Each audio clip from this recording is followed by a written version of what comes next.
पर वो औरत तो राज को जंगल की तरफ खींचने लगी। बचाओ, मुझे बचाओ, मुझे बचाओ, मुझे बचा भाई सूरज, मुझे बचा इमरान। सूरज के पैर थर थर कांपने लगे तो वहीं उस चेहरे को देख के बेहोश हो जाए। रात के अंधेरे में जंगल के रास्ते हमेशा खाली लगते हैं, लेकिन ये जरूरी नहीं है जो खाली रास्ते हैं वो खाली ही हों। ऐसा भी तो हो सकता है कि उन रास्तों पे कोई ना कोई चीज घूम रही हो जो शायद हमें दिखाई ना देती हो। नॉर्थ इंडिया के कुछ इलाकों में एक कहानी बहुत ज्यादा मशहूर है, एक ऐसी औरत की कहानी जिसके पैर उल्टे होते हैं। लोग उसे चुड़ैल के नाम से बुलाते हैं। लोगों का मानना है कि ज्यादातर वो जवान लड़कों को ही अपना शिकार बनाती है। उनकी सारी ताजगी, सारी जवानी चूस लेती है और उन्हें बहुत ही दर्दनाक और भयंकर मौत देती है। आज की कहानी में हम एक ऐसे ही एनकाउंटर की बात करने वाले हैं जो 3 लड़कों की कहानी है, और जिन 3 लड़कों को इस चुड़ैल की बातें, कहानियां सिर्फ अब्बा लगा करती थी। लेकिन उनके साथ कुछ ऐसा हुआ जिसने उनकी पूरी जिंदगी को बदल के रख दिया और उनकी पूरी जिंदगी एक अलग मोड़ ले गई।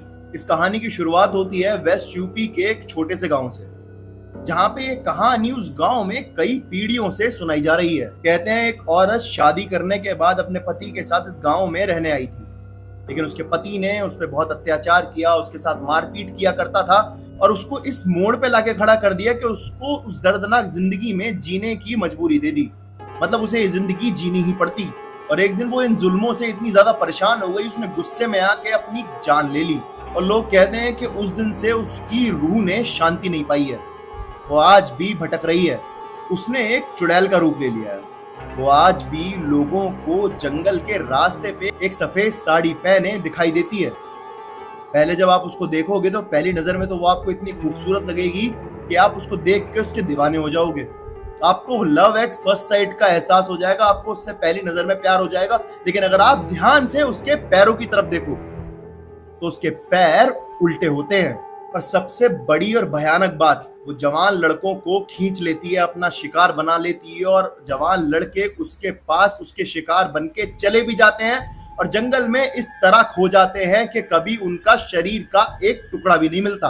गांव वाले कहते हैं कि उसके पास जाने का पता है क्या मतलब है?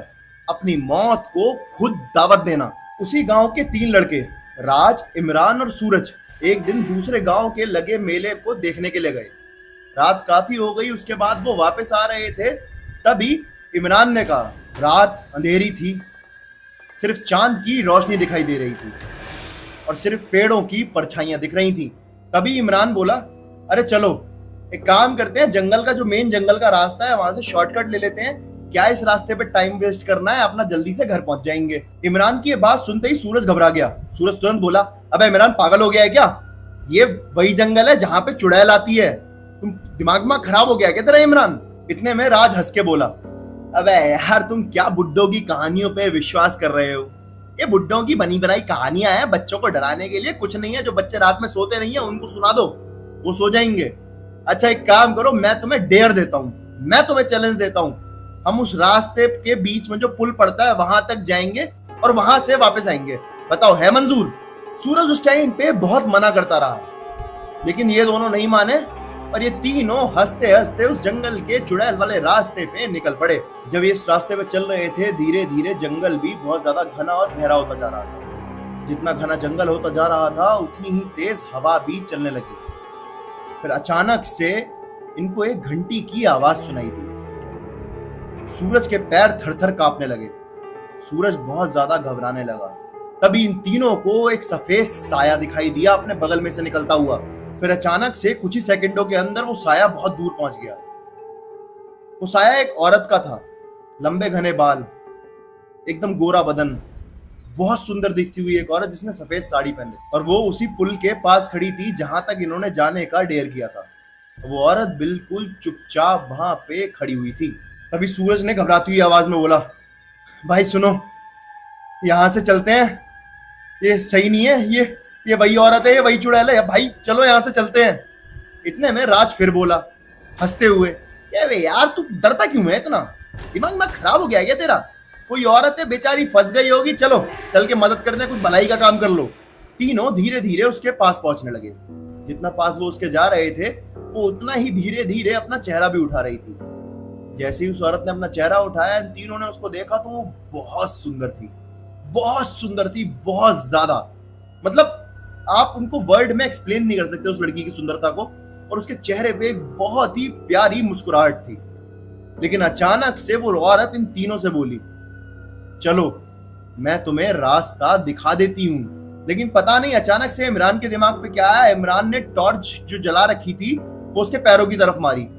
जैसे ही उसने टॉर्च पैरों की तरफ मारी, इमरान तो थर-थर कांपने लगा। उसकी दिल की धड़कनें बहुत तेज बढ़ गई। उसको तो ऑलमोस्ट हार्ट अटैक आ गया, क्योंकि उसने देखा उस औरत के पैर पीछे की तरफ ऐसे मुड़े हुए हैं और वो औरत तो सीधी खड़ी हुई है इनके तरफ चेहरा करके। सूरज बहुत जोर से चिल्लाया, राज उसके पैर देख, राज राज उसके पैर देख। लेकिन राज के ऊपर तो कोई असर ही नहीं हो रहा था। राज को देख के तो ऐसा लग रहा था जैसे उस पे उस औरत ने जादू कर दिया हो।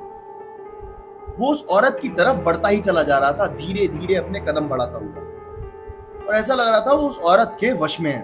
राज जैसे ही उसके बहुत करीब पहुंचा और उसकी आंखों में देखने लगा, अचानक से उस औरत का चेहरा जो बहुत खूबसूरत था वो एकदम भयानक से चेहरे में बदल गया, एकदम काला और जला हुआ।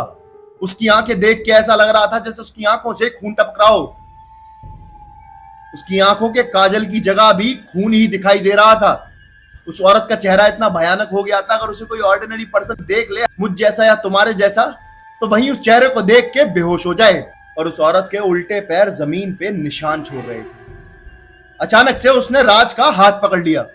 राज एकदम से होश में आ गया और बोलने लगा, बहुत जोर जोर से चिल्लाने लगा, बचाओ मुझे, बचाओ मुझे, बचाओ मुझे, बचा भाई सूरज, मुझे बचा इमरान। पर वो औरत तो राज को जंगल की तरफ खींचने लगी। राज ने बहुत जोर लगाया, शरीर की पूरी ताकत लगा दी, लेकिन उस औरत की ग्रिप इतनी मजबूत थी कि वो अपना हाथ नहीं छुड़ा पाया, उस औरत से बच नहीं पाया। वो जंगल में जैसे जैसे जा रहा था, चिल्ला रहा था, राज की आवाज भी धीरे धीरे हल्की होती चली गई और अचानक से राज की आवाज आनी बंद हो गई। इमरान और सूरज को जंगल के एक मंदिर के बारे में मालूम था, जो बहुत ही ज्यादा शक्तिशाली था, जिसके बाहर मंदिर वाले आके पूजा करा करते थे और उस मंदिर की बहुत ज्यादा मान्यता थी। वो दोनों उस मंदिर की तरफ भागे, लेकिन उन दोनों को राज की आवाज गूंजती हुई सुनाई दे रही थी। पता नहीं कैसे, पहले तो वो आवाज एकदम से बंद हो गई थी, लेकिन अचानक से गूंजती हुई राज की चिल्लाने की आवाज उनके कानों में पड़ती रही। जब तक वो मंदिर पहुंचे तब तक वो गूंजती हुई आवाज भी आनी बंद हो गई और फिर एकदम से सन्नाटा हो गया।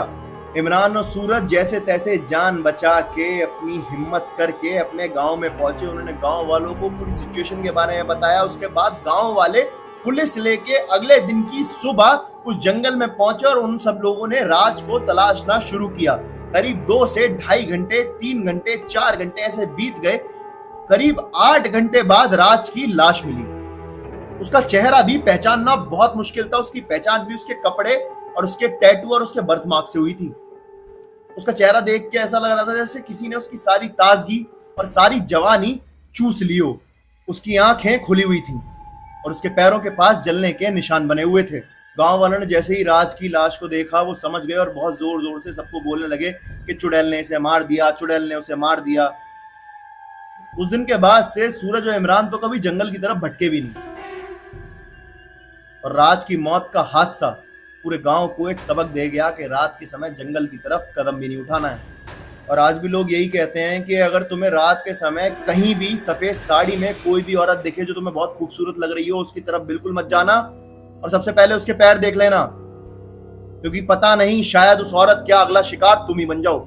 ये थी राज, इमरान और सूरज की कहानी। अगर आपको ये कहानी अच्छी लगी हो तो कमेंट में जरूर बताना। अगर आपकी ऐसी कोई कहानी है तो आप मेरे को डीएम कर सकते हो। इंस्टाग्राम पे द ओनली नकुल करके मेरा पेज है, आप मुझे ईमेल कर सकते हो। इस वीडियो के कमेंट सेक्शन में ही बता सकते हो आपकी कहानी, मैं सुनाऊंगा इस पेज पे। अब मिलते हैं अगली कहानी में कल। तब तक के लिए मेरे पेज को सब्सक्राइब कर दो ताकि मेरा मोटिवेशन बना रहे और मैं आपके लिए ऐसी इंटरेस्टिंग और अच्छी कहानियां लाता रहूं। अब मिलते हैं कल।